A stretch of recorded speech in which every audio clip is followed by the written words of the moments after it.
wabarakatuh. Halo teman-teman semua, perkenalkan nama saya Purnasari dari RA 13 Manajemen Universitas Primagraha. Pada video kali ini saya akan membahas topik yang sangat penting dalam perilaku organisasi, yaitu kepemimpinan dalam organisasi. Kita akan membahas berbagai gaya kepemimpinan dan bagaimana pengaruhnya terhadap kinerja serta budaya dalam organisasi. Yuk kita mulai.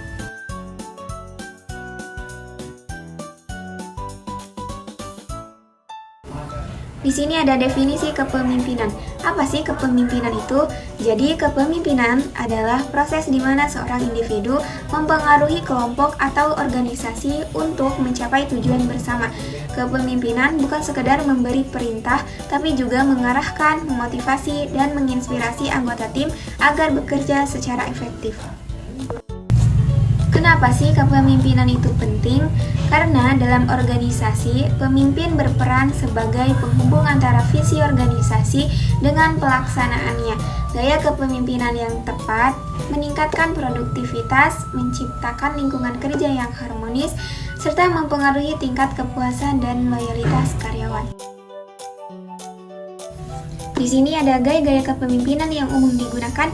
Yang pertama ada gaya otokratis atau autocratic leadership, yaitu pemimpin yang memegang kendali penuh, mengambil keputusan sendiri tanpa berdiskusi dengan anggota tim.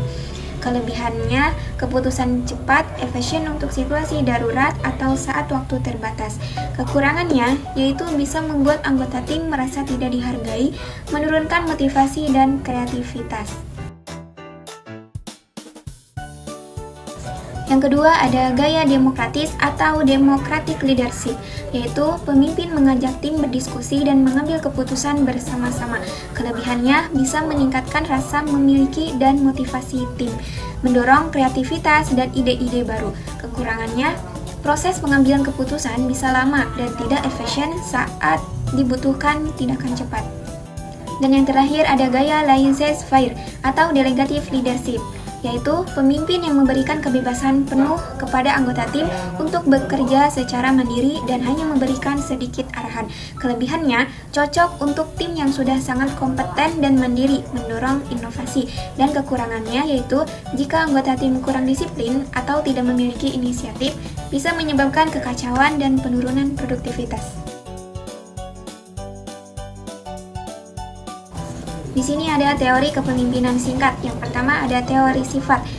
Teori ini fokus pada ciri-ciri pribadi seorang pemimpin seperti percaya diri, jujur, dan komunikatif yang dianggap membuat seseorang menjadi pemimpin efektif. Namun, teori ini kurang mempertimbangkan konteks situasi. Dan yang kedua ada teori perilaku. Teori ini melihat bagaimana pemimpin bertindak dan berinteraksi dengan timnya. Misalnya, apakah pemimpin lebih banyak memberi arahan atau memperhatikan kesejahteraan anggota tim. Dan yang ketiga ada teori kontingensi, yaitu teori yang menyatakan bahwa tidak ada satu gaya kepemimpinan terbaik untuk semua situasi. Gaya kepemimpinan yang efektif tergantung pada kondisi organisasi, karakteristik tim, dan tugas yang harus diselesaikan. Yang selanjutnya ada pengaruh gaya kepemimpinan. Gaya kepemimpinan sangat mempengaruhi kinerja tim karena gaya yang sesuai meningkatkan produktivitas dan kualitas hasil kerja. Yang kedua, dapat mempengaruhi motivasi karyawan karena pemimpin yang melibatkan anggota dalam pengambilan keputusan biasanya membuat karyawan merasa dihargai dan lebih termotivasi. Yang ketiga, dapat mempengaruhi budaya organisasi karena gaya kepemimpinan mempengaruhi suasana kerja baik yang santai dan terbuka atau ketat dan formal. Dan yang terakhir dapat mempengaruhi tingkat turnover, yaitu pemimpin yang buruk dapat menyebabkan karyawan tidak betah dan keluar dari organisasi. Di sini ada contoh kasus nyata. Mari kita lihat contoh nyata di sebuah perusahaan startup teknologi yang bernama Teknova. CEO-nya menggunakan gaya demokratis. Setiap minggu, CEO mengadakan pertemuan terbuka di mana semua anggota tim dapat menyampaikan ide, masalah, dan saran. Karena hal ini, anggota tim merasa dihargai, lebih bersemangat bekerja, dan produk mereka menjadi lebih inovatif. Di sisi lain, dalam proyek Dalam proyek pengembangan produk baru yang sangat mendesak, manajer proyek menerapkan gaya otokratis. Dia mengambil keputusan cepat tanpa banyak diskusi supaya deadline bisa terpenuhi.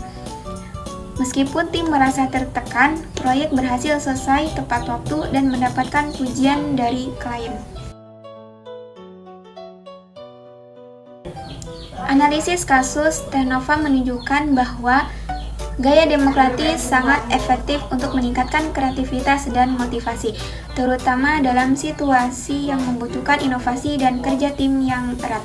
Gaya otokratis cocok dalam situasi mendesak yang membutuhkan keputusan cepat dan terarah, meski dapat menurunkan kepuasan kerja. Jika diterapkan terus-menerus, seorang pemimpin yang sukses harus bisa menyesuaikan gaya kepemimpinannya dengan situasi dan kebutuhan tim agar hasil kerja maksimal dan suasana kerja tim positif. Jadi, kesimpulannya, kepemimpinan adalah kemampuan mempengaruhi orang lain untuk mencapai tujuan bersama.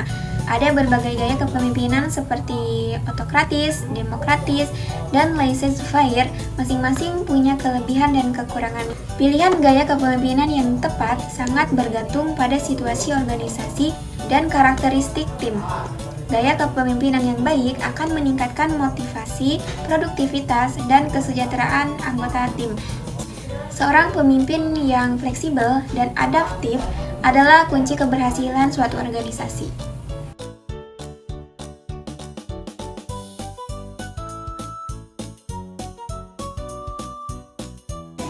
Demikian pembahasan lengkap tentang kepemimpinan dalam organisasi, mulai dari pengertian berbagai gaya kepemimpinan, contoh kasus nyata, hingga pengaruhnya terhadap kinerja dan suasana kerja. Semoga penjelasan ini bisa membantu teman-teman semua memahami betapa pentingnya memilih gaya kepemimpinan yang tepat sesuai dengan situasi dan kebutuhan tim. Ingat, kepemimpinan bukan hanya soal memimpin dan memberi perintah, tapi juga tentang bagaimana kita bisa menginspirasi, memotivasi, dan menciptakan lingkungan kerja yang kondusif agar setiap anggota tim bisa berkembang dan memberikan yang terbaik. Terima kasih sudah meluangkan waktu untuk menonton video ini. Jangan lupa untuk terus belajar dan berlatih menjadi pemimpin yang baik, karena kepemimpinan yang efektif adalah salah satu kunci keberhasilan organisasi. Sampai jumpa di video pembelajaran selanjutnya. Kurang dan lebihnya mohon dimaafkan. Wabillahi taufiq wal hidayah. Wassalamualaikum warahmatullahi wabarakatuh.